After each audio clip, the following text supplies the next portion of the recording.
بسم اللہ الرحمن الرحیم۔ دوستو، رمضان شریف کا مقدس مہینہ شروع ہو گیا ہے۔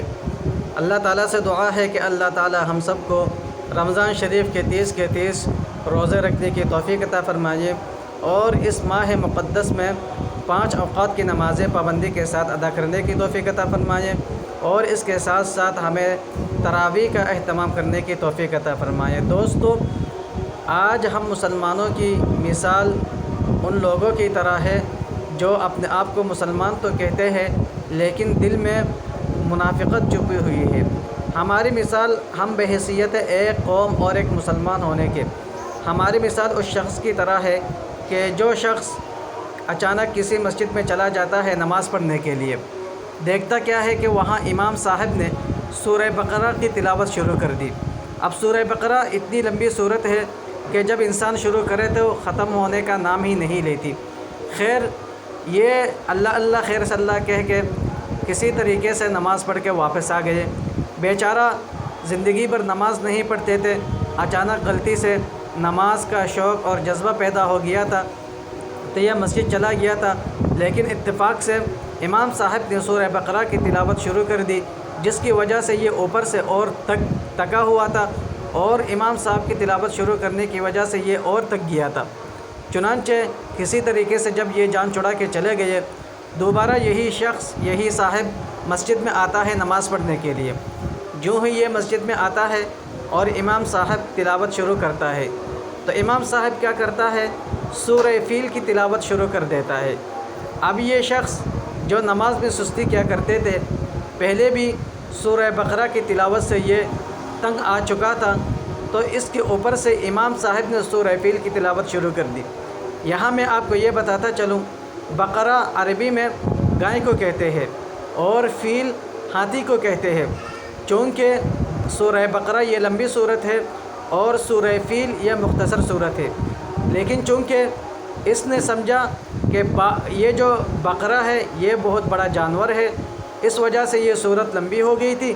چنانچہ امام صاحب نے آج جو سورہ فیل کی تلاوت شروع کر دی ہے، یہ بھی فیل چونکہ بڑا جانور ہوتا ہے، ہاتھی گائے سے بڑا ہوتا ہے، اس لیے اس نے کیا کیا، فوراً جان چھڑا کے وہاں سے بھاگ گیا کہ یہ پتہ نہیں، اس دن تو سورہ گائے کی تلاوت شروع کر دی تھی تو وہ ختم ہونے کا نام ہی نہیں لے رہی تھی۔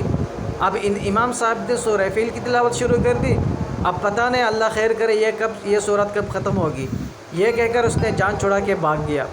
تو آج ہماری بھی یہی حال ہے کہ ہم بھی کیا کرتے ہیں، کچھ معلومات نہ ہونے کی وجہ سے غلط سلط بیان کر دیتے ہیں اور جو اسلام کا ایک مقدس فریضہ ہوتا ہے، جان بوجھ کر جہالت کی وجہ سے اس کو ہم ترک کر دیتے ہیں۔ یہاں اس صاحب کو دیکھیے کیا کہتے ہیں۔ مسئلہ ہے، بھوک لگ جاتی ہے، پیاس آپ کو توفیق دے انشاءاللہ۔ صبح روزہ ہے تو آپ کا کیا خیال ہے، روزہ رکھیں گے آپ؟ روزہ تو رکھیں گے یار، روزے کا یہ مسئلہ ہے، بھوک لگ جاتی ہے، پیاس لگ جاتی ہے، تو میں یار اٹھنے کا مسئلہ ہے، تو میں موٹا آدمی ہوں، مجھ سے روزہ نہیں رکھا جاتا یار۔ اچھا، روزہ آج آپ کا بالکل بہت مسئلہ ہے۔ پھر آپ تراویح تو پڑھیں گے کیونکہ تراویح مولوی صاحب بڑا لمحہ کھڑا کرتے ہیں تو ٹانگوں میں قربان پاک جاتے ہیں، تو پھر یار مسئلہ ہے نا، لمحہ کھڑا کرتے ہیں، تراویح پڑھنا کوئی آسان کام تو نہیں ہے۔ نہیں بہت مشکل ہے۔ اچھا، آپ پھر افطاری کریں گے؟ افطاری بھی ہوتی ہے شام کو؟ افطاری تو انشاءاللہ کریں گے، میں کوئی ہندو ہوں، میں کوئی سکھ ہوں، میں افطاری کروں گا ماشاءاللہ۔ افطاری تو ثواب کا کام ہے، مسلمان ہوں نا میں۔ جی جی، اللہ کا شکر ہے۔ چلیں ٹھیک ہے، ٹھیک ہے چاچو جان، اللہ پاک آپ کو توفیق دے۔ تو دیکھیے جناب کہ جب ان سے کہا جاتا ہے کہ روزہ رکھو گے تو وہ کیا کہتا ہے کہ اس کو بھوک اور پیاس کی شدت اس کو ستاتی ہے، اور جب ان سے کہا جاتا ہے کہ تراویح پڑھو گے تو وہ کہتا ہے کہ یہ 20 رکعت تراویح کون پڑھ سکتا ہے، میں تو پڑھوں گا تو میں تھک جاؤں گا اور یہ تھکاوٹ مجھ سے برداشت نہیں ہوتی۔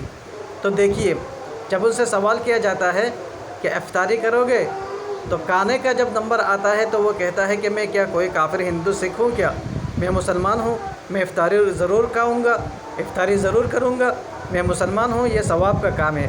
یعنی تراویح پڑھنا اور روزہ رکھنا یہ ثواب کا کام نہیں ہے، اور افطاری کرنا اس صاحب کے نزدیک یہ ثواب کا کام ہے۔ تو اللہ خیر کرے، اللہ تعالی ہم سب کو سمجھنے کی توفیق عطا فرمائے۔ بھائی یہ تراویح یہ مسلمانوں کا ہی کام ہے، یہ دوسروں کا کام نہیں ہے کہ یہ اگر 20 رکعت ہے تو اس میں کوئی مشکل کام نہیں ہے۔ ہمت مردہ مدد خدا، کہ جو مومن مسلمان ہوتا ہے وہی لوگ تراویح پڑھتے ہیں، وہی لوگ روزہ رکھتے ہیں۔ باقی جو کمزور مسلمان ہے، جن کے نزدیک دین اسلام کی کوئی وقعت نہیں ہے، وہ لوگ اس طرح کی باتیں کرتے ہیں۔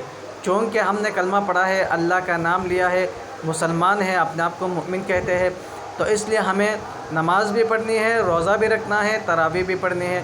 اللہ تعالی ہم سب کو سمجھنے کی توفیق عطا فرمائے۔ دوستو ویڈیو اگر اچھی لگی تو لائک کر دے اور چینل کو سبسکرائب کر دے۔ ملتے ہیں نیکسٹ ویڈیو میں۔